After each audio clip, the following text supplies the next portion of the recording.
Before we get started with the Tech Talks, we just have a brief announcement from David Colarusso, who is the director of the Legal Innovation and Tech Lab at Suffolk Law School. I have fans over there. That's great. All right, pull out your cell phones. Let's hope the Wi-Fi supports it.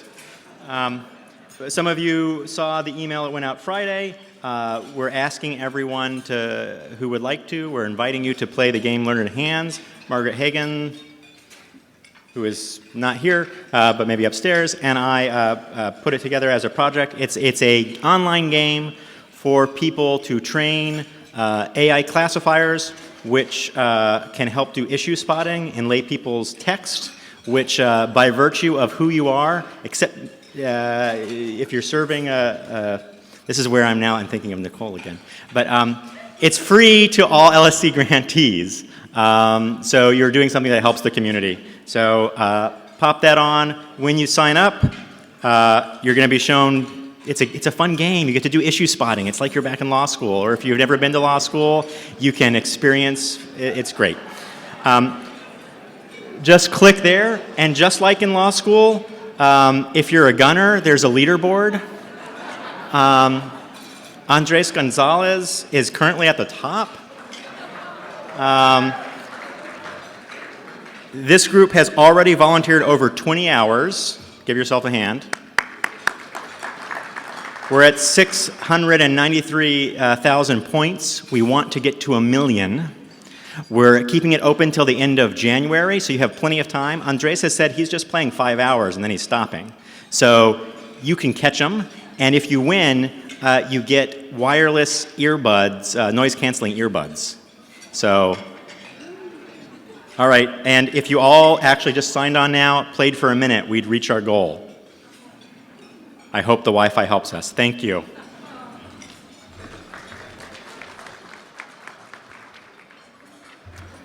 Thank you, David. Before we get started, I just want to go over the format of the Rapid Fire Tech Talks for a minute. For those of you who haven't seen this, it's a little like TED Talks, but they are, each presenter has 20 slides, and they're programmed to auto-advance every 20 seconds. So each talk's about 6 minutes. So it's a little challenging, and really appreciate, we have 5 presenters here today who will be covering a range of topics from pro bono platforms to what if governments provided legal help with Alexa, to text messaging to help collect data, and talking about user testing. And also about mobile-first design. So we've got some wonderful talks. I think it's a great format to be able to learn a lot of information in a short period of time. And we are going to go ahead and get started. Our first presenter today is Sarah Baker, who is the President and Executive Director of We the Action.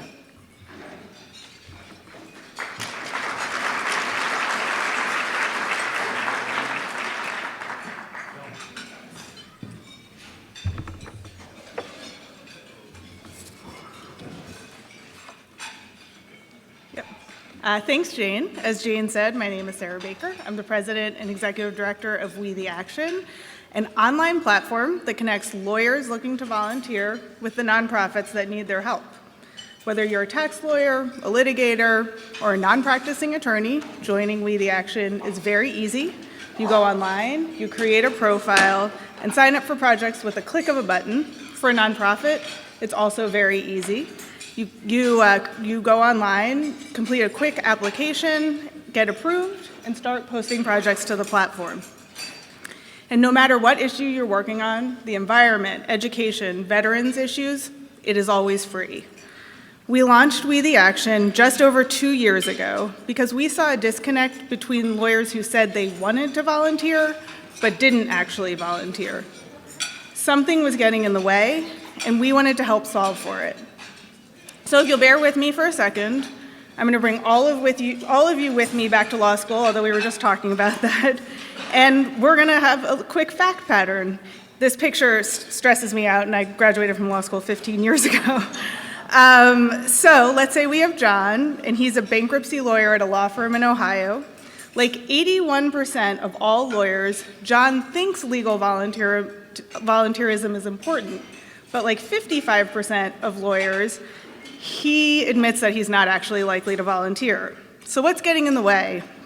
Well, like all good fact patterns, there are many things, and were this actually a law school exam, I'd have to address every single one of them, but thankfully, we're eating delicious chocolate cake in a ballroom, not issue spotting in a classroom. So today I'm going to focus on 3 of the most common. First, the difficulty lawyers have in finding volunteer work that they actually even want to do. Second, the obstacles lawyers face in finding volunteer work that fits in with their very busy schedules. And third, the challenge lawyers have in matching their skills to actual needs. So now I'm going to move to a real-life example. Stephanie Solera works in-house at a marketing firm in Chicago. This isn't Stephanie Solera, but I promise you she exists. She wanted to put her legal skills toward a good cause, but she faced that first hurdle I mentioned. Her employer offered very little in the way of pro bono work she wanted to do. She also faced the second obstacle. With an infant at home, Stephanie didn't have much time to spare. Still, she wanted to do something. So she signed up at We the Action and connected with Free From, an organization that helps survivors of domestic violence get back on their feet. Free From had introduced a tool in California to help survivors seek reimbursement for financial abuse, which is a huge problem for survivors who incur costs for things like property damage and medical bills. The tool was working well in California, so Free From wanted to expand it to other states.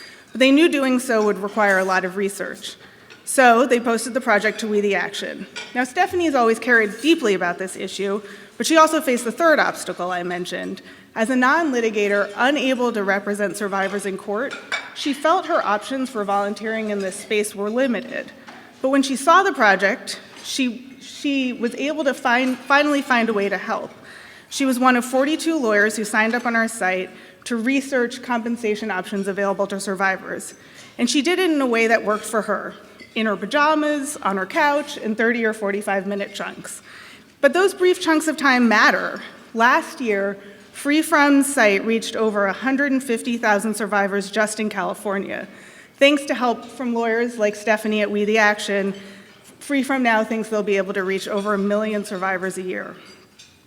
And Stephanie's not an anomaly. She's just one of more than 8,000 lawyers nationwide who have served 200 nonprofits through We the Action, volunteering for causes ranging from justice for military families to the Children's Defense Fund to the National Law Center on Homelessness and Poverty. In all, it adds up to more than 20,000 hours of pro bono legal work valued at $8.3 million. And we're just getting started. In 2020, we'll be introducing new features on our platform, new project management tools, in-platform messaging, gamification to encourage more volunteerism, also that the experience gets better and easier for both lawyers and nonprofits. We've already seen firsthand how maximizing technology can make a huge difference in removing obstacles to volunteerism. In 2019, we started sending automated, personalized emails to lawyers, highlighting projects they might be interested in. Since we started doing that, We the Action volunteerism has more than tripled. We also implemented a project status tool that makes it easier for volunteers and nonprofits to stay in touch. Since then, our rate of positive feedback from both lawyers and nonprofits has doubled. There's a clear connection here. With each step we take to improve our technology, we are better mobilizing a nationwide movement with incredible power to do good.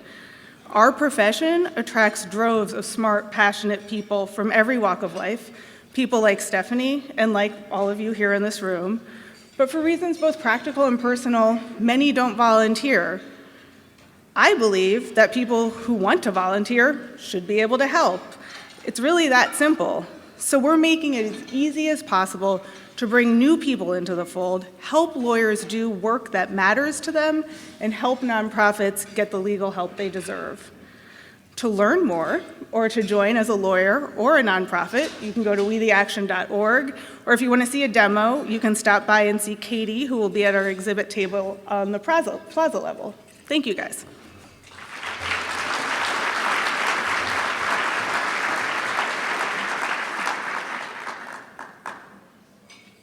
Thank you, Sarah. Next, we have Gwen Daniels, who is the Director of Product Development at Illinois Legal Aid Online.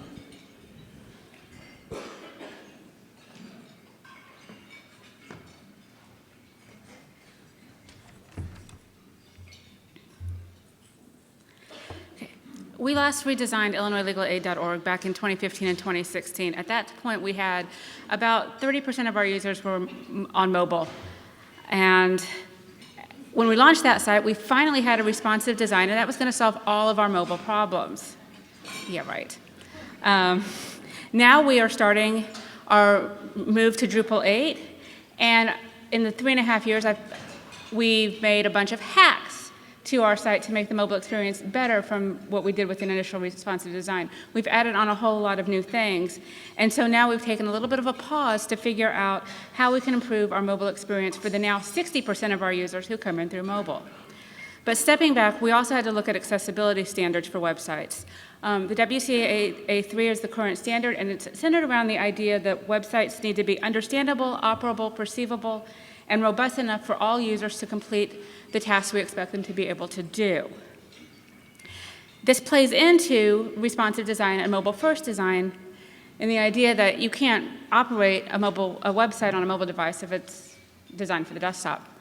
The problem with responsive design is it starts with the desktop and scales down for mobile. If you take a mobile-first approach, you start with the mobile version and move up. And so why is there a difference?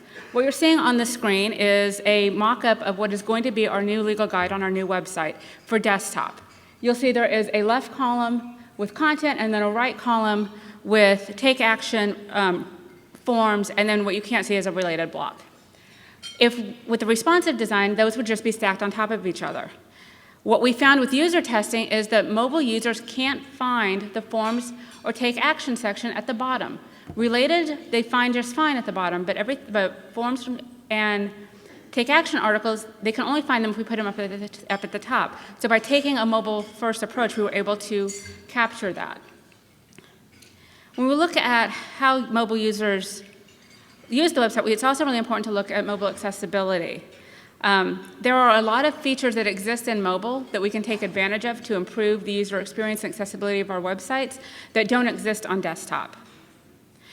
Pinch to zoom is an example of this. It lets users scale up to focus and scale out to see more of the page. It can help low vision users and reduce cognitive load. It can also be very easily disabled by designers and developers with a simple line of CSS. Mobile browsers are designed to be able to be used either in portrait or landscape mode, but designers can prefer one over the other and break that functionality. That's a huge problem for users who are forced to use their mobile device in a specific orientation, like for the woman in this photograph. Mobile devices also support gestures, the ability to touch the screen in certain ways, and that can improve the usability of a page. But swiping left and right can interfere with screen readers. And complex gestures may be too hard for some users to use, and custom gestures usually require some form of tooltip or tutorial to explain to the user how to use it. Mobile browsers also support this wonderful thing called Reader View. It can strip out design elements, ads, and other elements to make it easier for users to focus on the content itself. It can also be broken intentionally and unintentionally, and so it's really important that we test it.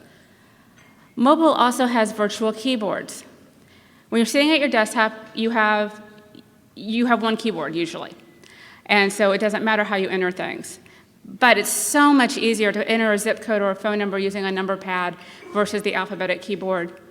And so we should prioritize making sure that we're telling our mobile forms which keyboard to use.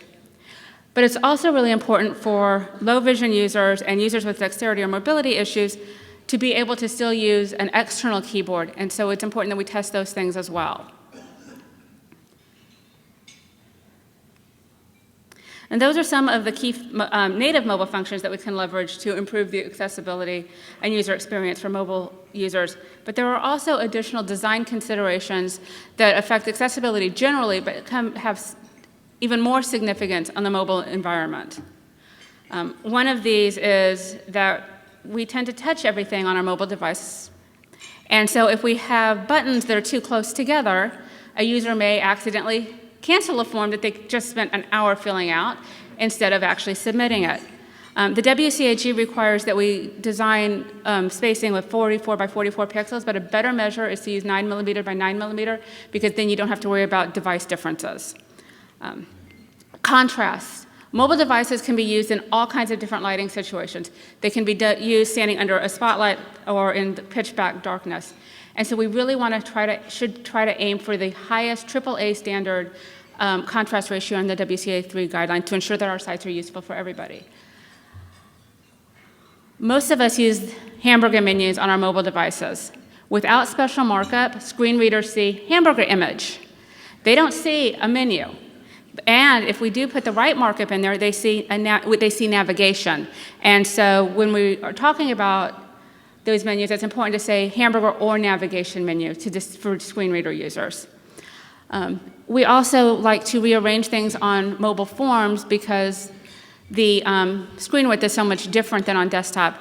And so it's really important that we retest focus and tab indexing order to make sure that users can still navigate with the keyboard the mobile forms. So those are a few areas where mobile accessibility can trip us up. And the best approach to ensure that our websites are accessible to all users is to test it with users across devices, mobile and desktop, and across abilities. I have a list of resources on the screen of tools that can be used to help audit and test for accessibility and learn more about web and mobile accessibility, and they are available on the presentations when they're online. Thank you.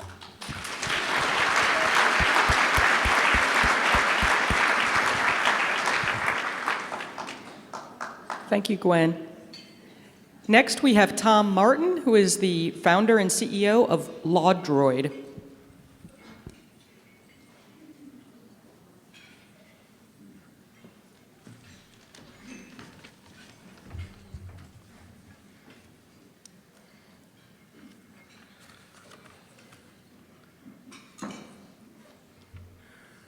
So first of all, I'm Tom Martin. I'm the CEO of LawDroid, and we automate the service delivery for legal aid organizations. I'm really glad I'm here because we're practically snowed out in Vancouver.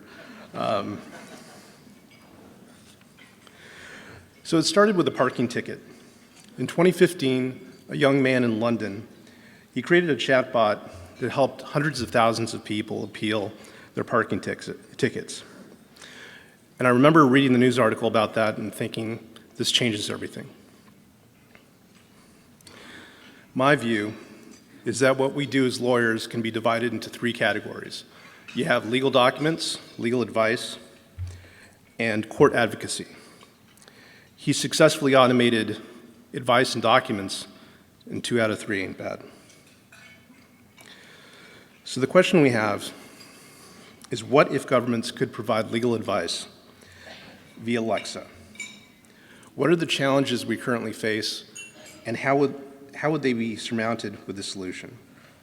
Now, technology is part of the problem, is part of the solution, but psychology is also part of the solution. Our mindset needs to change, and the current mindset about legal services is broken. When the value of legal services is based on scarcity, injustice is inevitable. The billable hour is the ultimate exemplar of basing the value of legal services on scarcity. As we all know, legal services are too expensive for the general public by design, because even Because when each legal question needs to be handled by a learned expert who spends thousands of dollars going, tens of thousands, if not hundreds of thousands, going to school, they need to be paid for that well. The practice of law is also only permitted by an elite intellectual class. Although diversity is a goal, most lawyers are predominantly white and predominantly male, especially in law partnerships. So predictably, the interests don't align with the general public most of the time. Lawyers speak a different language, sometimes literally. If somebody can afford a lawyer, sometimes they can't understand the advice, or more importantly, the value of following it. Our mindset about legal services needs to change. Abundance is the mindset that we should have. It's not a zero-sum game. The more people involved in the solution, the better. And we need to meet consumers and the people where they're at. Alexa, as a solution, could be provided at a low cost to millions of people. By automating expertise and spreading the cost across millions of consumers or government subsidy, lawyers would be the legal architects of information structures designing the consumer experience and journey. Alexa could also be available anywhere there's an Amazon Echo or to everyone on their mobile phone. Advice could be provided immediately when needed, and the guidance could be the most relevant, not days, months, or years later when it can't do anything. Alexa can speak your language. It can understand the context and culture that you come from. Meet the user where they're at. And I'm not talking about just speaking English or Spanish or Chinese, but about communication that ensures understanding.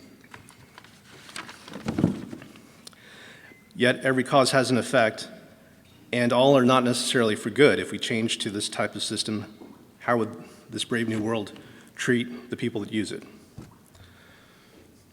Presumably, with timely, relevant legal advice through Alexa, consumers can make better decisions, and society could save on costs from litigation that would ensue from problems not being taken care of.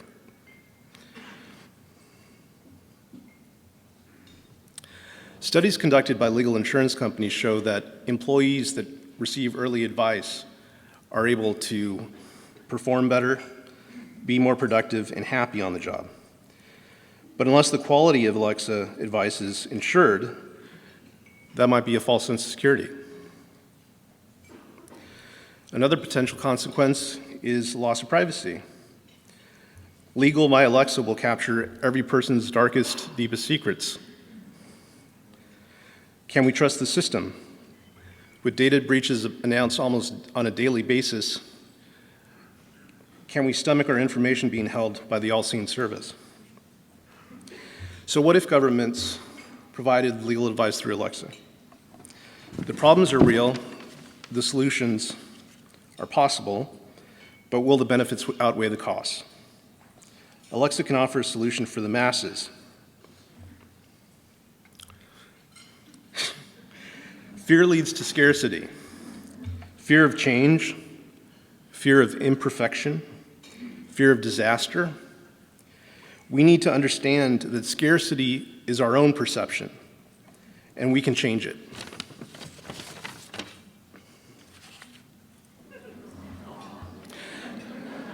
Now, hope. Hope leads to abundance. Hope for a better life, for less aggression, for less conflict. Legal by Alexa can help to spread that hope by extending legal knowledge to everyone. A new paradigm will lead to a new balance that needs to be struck between the needs of the many on the one hand and the needs of the learned that will be able to provide that information. It won't be perfect, but it never was. The best we can hope for is designed to reduce error and to increase the benefits. A republic cannot survive if its people do not understand or value the laws they are governed by. Using Alexa to educate the people about their legal rights will help promote citizens' engagement and understanding of the law that they live under. Thank you.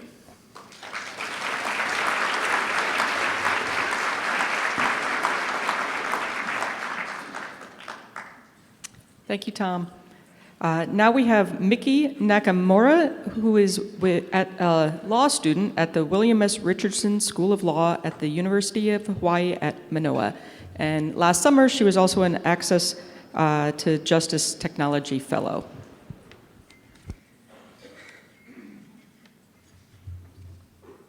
Hi, I'm Mickey Nakamura. I'm a 3L at the University of Hawaii William S. Richardson School of Law, and I'm here to tell you about a project I did that used text messaging as a measurement tool. Before I get started, I just want to let you know that I'm super nervous, so please just bear with me as I stumble through this presentation. So to give you some background, before I went to law school, I was a high school math teacher in LAUSD during the time when we were adopting the Common Core state standards and trying to find ways to engage our students in the classroom using technology, knowing our students came from low socioeconomic backgrounds.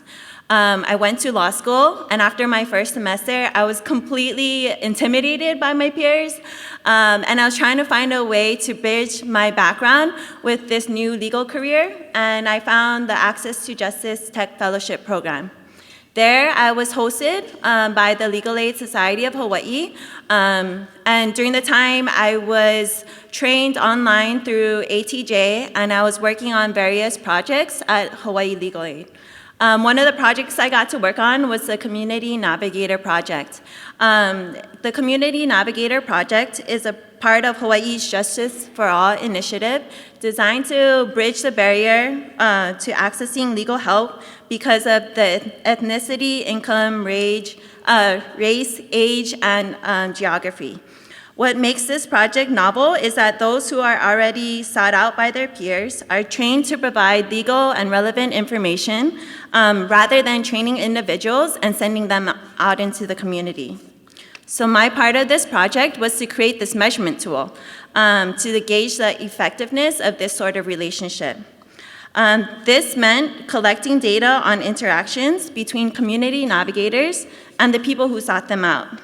So I had to create a way to document the interaction from the issue presented all the way down through the type of information that was dispersed to this particular member. In finding the best mode to collect such data, we considered online forms, interactive voice response, paper reports, online bots, and then ultimately decided on text messaging.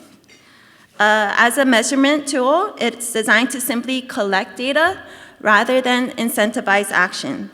So once triggered by a community navigator, text messages will ask particular questions based on the response to the previous question. So I'm not gonna go through the entire system, but I'll give you a quick snippet. Like I said earlier, the text system must be initiated by a community navigator. This is done by like a simple text to the community navigator, like hi or something like that. Once triggered, texts are sent asking multiple choice type questions that are meant to be meaningful follow-up questions. Given the nature of multiple choice type questions, my measurement tool just simply requires that the response contain the number associated with the desired answer. So you put in the number. If they add additional words, it doesn't disrupt the system. It is designed to gather information from community navigators quickly by, and also allowing the maximum participation because it uses cellular data rather than Wi-Fi or the internet. So as you can see here, it starts with hi and it ends with mahalo, and that's a complete entry. So now that I've described the text messaging system itself, I want to spend some time telling you about Twilio, not as like an endorsement or anything, because I'm definitely not getting paid to do so. More so if you haven't heard of it. So Twilio offers a unique platform that is really user-friendly. It's very little programming skills and absolutely no coding and minimal financial costs. Basically, it allowed me to take my mind map that I showed you earlier and transpose it into a text messaging system. It also keeps track of entries, and it allowed me to download these reports free of cost. So this is what it looks like. So I hope this text messaging system sounds super awesome and cool, and because I definitely thought I was onto something, but expecting lots of entries from community navigators so that I could provide legal aid with lots of information about our underserved community. But however, wait for it, I was wrong. This measurement tool is rarely triggered. I mean, it is triggered, but not enough, and not what I was hoping for. And some of the entries that we do get are incomplete, where our community navigators don't follow through, or if they follow through, they provide just bad responses. We've even decided to send monthly reminders, hopefully to engage these navigators and encourage them to please input information after they've helped community navigators, but still usage is very low. So if you have any ideas, please come and talk to me after this presentation. So the point of this presentation was just to tell you about another possible way to use text messaging as a measurement tool, and if you decide to do so, maybe learn from the flaws that I've had in mine. And also, if you haven't heard about Twilio, I really encourage you to maybe look it up, because it doesn't require coding or computer programming skills, and it's really low financial costs. Thank you.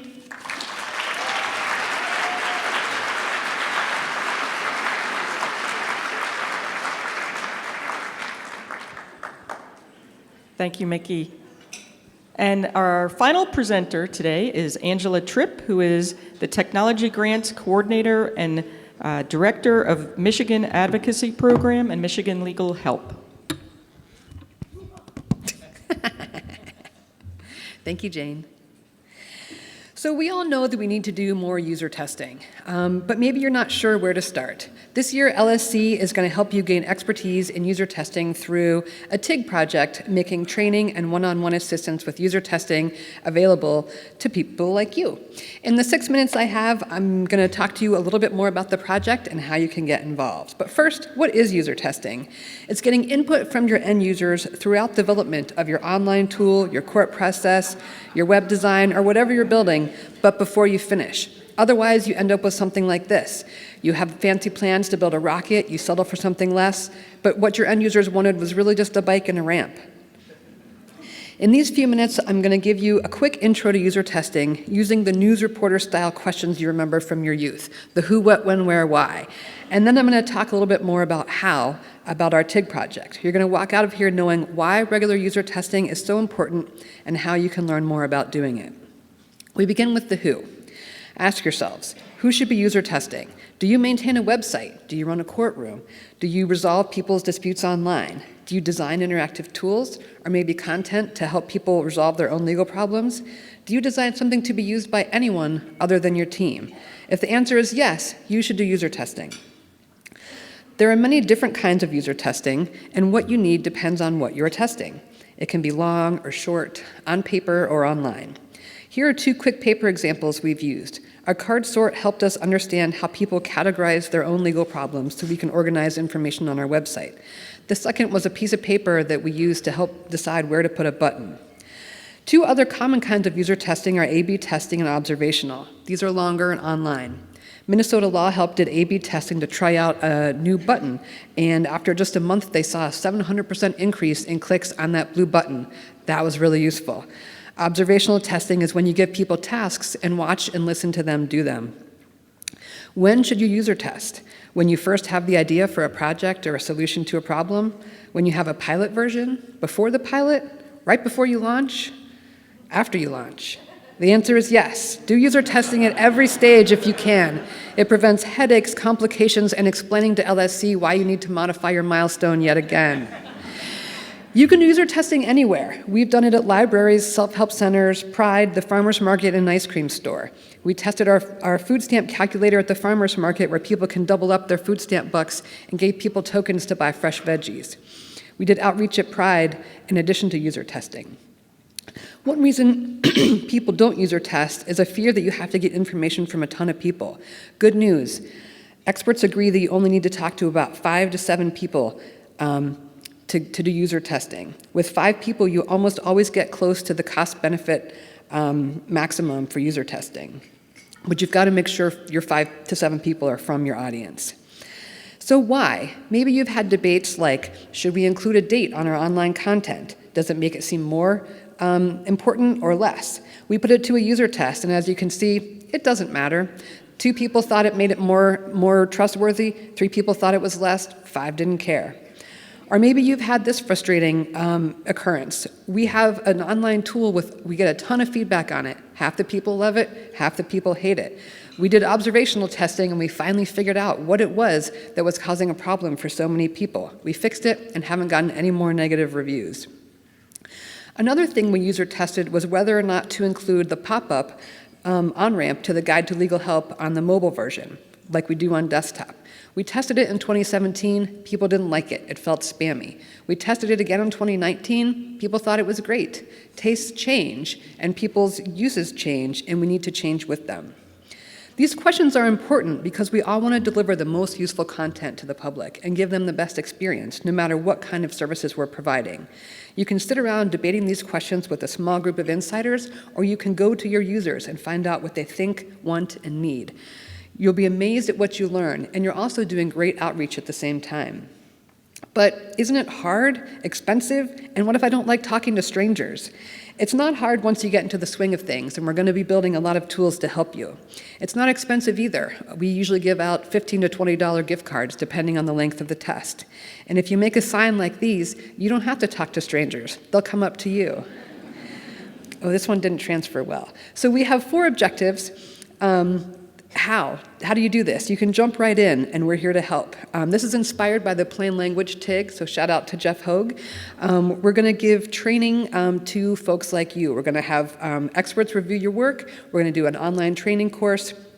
So we're going to have experts do one-on-one work with our participants in this project. You're going to pick something that you want to improve and then work one-on-one with the user expert to improve what you have already. They'll also help prepare you to do another user testing event.